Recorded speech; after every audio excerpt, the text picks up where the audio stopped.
two successful recalls back in the mid-1990s, so he is the world's foremost authority on California assembly recall. He's a club, you're 2 for 2. He's a club of one. And it looks like you've had a lot of business at the booth there. Am I right, Mike? I'm amazed every time I look over there, people lined up to sign. Yeah, we have. Turn on Mike's microphone. Mike, there you are. Yeah, we've had 412 people signed so far. That's great. Now, compare that to the last one we did up in Apple Valley. By the 5 o'clock hour, we had 150. We ended up with 500, so we're way ahead of the pace. Well, there's more people who live here. Right. Higher population density, and a little bit, not as hot. Well, there's a lot of reasons, but that's great. 400 people have signed just this afternoon. Right, and the other thing is that you are in the other end of the district, up in Apple Valley. You can't make it down for us today. We've arranged to take care of you too. We're doing a drive-by right now between 5 and 7 p.m. in Apple Valley at the corner of Bear Valley Road and Just Ranch Parkway, right there in Apple Valley. Barb Stanton and her crew are going to be there collecting signatures. She's a radio personality there and a big supporter of the recall, and she's going to be right there collecting signatures with you. All right, so that's up in the high desert north of Lake Arrowhead, and that's where we did our last recall. So since you're the guy that's got experience with this, Mike, give it to us straight. This is looking good, isn't it? At least you qualify this. With these signatures, we're now above 53,000 signatures. We're going to go to 60, and even with a validity rate of 70%, that gets us 42,000 signatures. We need 35,800 valid signatures. And so we're going to make it happen. And the other thing we want to announce is go to the recall. If you want to help us financially, because now that we know what's going to happen, we have to raise money. They're going to spend $2 million against us. Go to the website, recaladams.org, and we have an event this Saturday. And you can go to recaladams.org. All the details are there. $250 a head.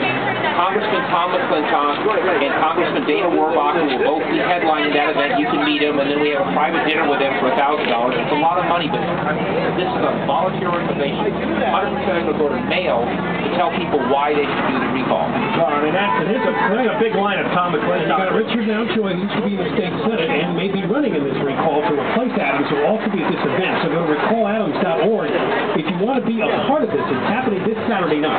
That's right, this Saturday night. And we so far have collected, just during this show, $950 on the website. And a couple people have actually bought tickets for this event. We had two $250 tickets. Oh, great. So, our goal, the last time we did it, we raised over $10,000. We really encouraged it.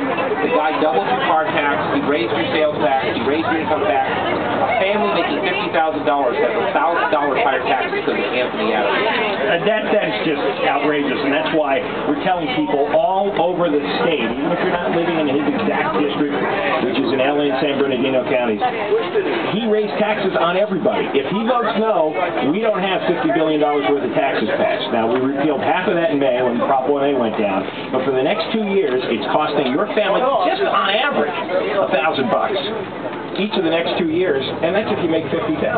Now, we've got many emails from people who are taxed $2,000, $3,000 and more because of their family situation, either their income or their car tax is really killing people. The car tax, if you've got 3 or 4 cars because you have teenagers who are driving, people are getting soaked just for that. So we're really happy with the turnout here. Now, Mike, what a friend you are. When you first told us that, we go, really? Why? And it's the former USC legend running back Anthony Davis. Everybody, give him a hand. Coming on out to support the recall of Anthony Adams. And now, since your football days, you've become a real estate mogul, huh? Real estate mogul. Talk close to it, man. Just bring it right up there. I'm in the business, real estate business. I mean, you know the real estate is suffering these days. Well, you used to be a mogul then. Well, I'm a mogul. I'm struggling along with my partners and stuff like that, but that's what I'm doing today. I'm associated with Nike. I've been with Nike for 35 years.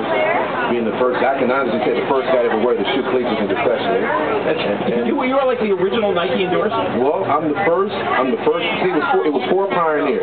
Yeah. Dave Prefontaine in track.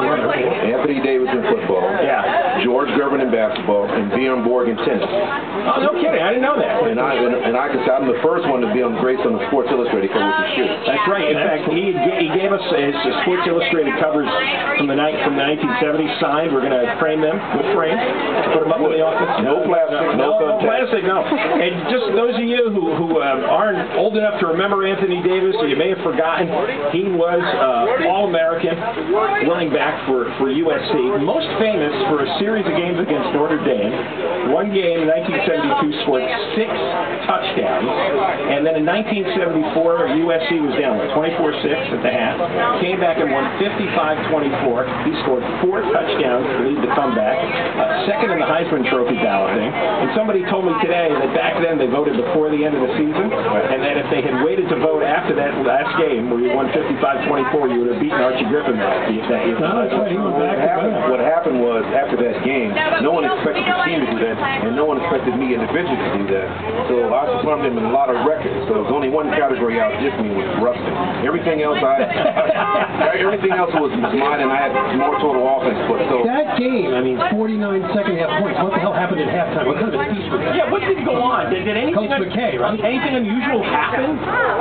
Well, first of all, everybody asks me the story. You always figure a raw speech by our coach. John McKay was a very soft-spoken but very firm man. So at halftime, the defense is on one side, the offense on the other. We all came back to the middle of the room. He said, "Gentlemen, we're not playing so well." Well, we knew that. And so he said, "Somebody in here has to make something happen." He says, 10 years previous to this time, Mike Garrett and Craig Furtick were down 17-3. They can come back and win 20-17. We can come back. Well, I looked at his son, looked at Pat Hayden, another teammate, Richard Woodson. He's lost his mind. Might be a good coach, but he's lost his mind again. There's no way we're coming back on the number 1 team in college football and the number 1 team ranked at the time. So he looked around, looked at me, and says, "They're going to kick the ball. AD's going to bring it all the way back." Well, I really thought he lost. And of course, when they kicked off the second half, I brought the ball back 102 yards, and we scored 102 yards. 102 yards. Wow. I don't even know how I can do this, just thinking about it. 102 yards. And, could you do that today? Yeah. No, my mind says I can do it, but my body says no. Not in the 90-degree heat. No. But the thing is, what was so amazing about that game back there, and I've never been a part of collegiate professionally, is that we scored 49 points in 17 football minutes.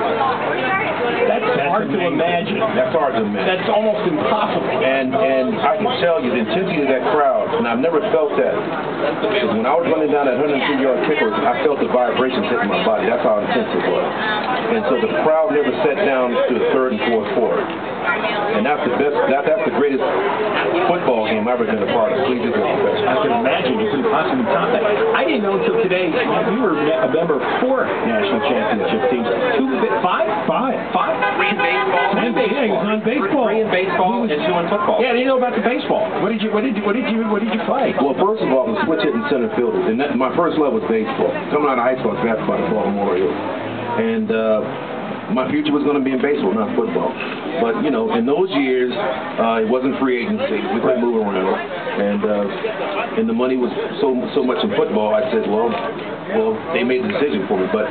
As I see from some of my former players, like guys I played against, like Dave Winfield, Brett Lynn, Steve Kemp, some of the great ones out of USC, some of the guys I played around the country, they say, you see, you should have played 20 years. You should play 20 years in Major League Baseball. But I always think about that. I said, don't put the salt in the wound, okay? I knew I made a mistake because when I was on those NFL fields and getting pounded every Sunday, I thought about those guys saying that. Yeah, it's safe in center field. Nobody's going to hurt you out there. Stay with us. Anthony Davis is with us, the former USC college football star and NFL player.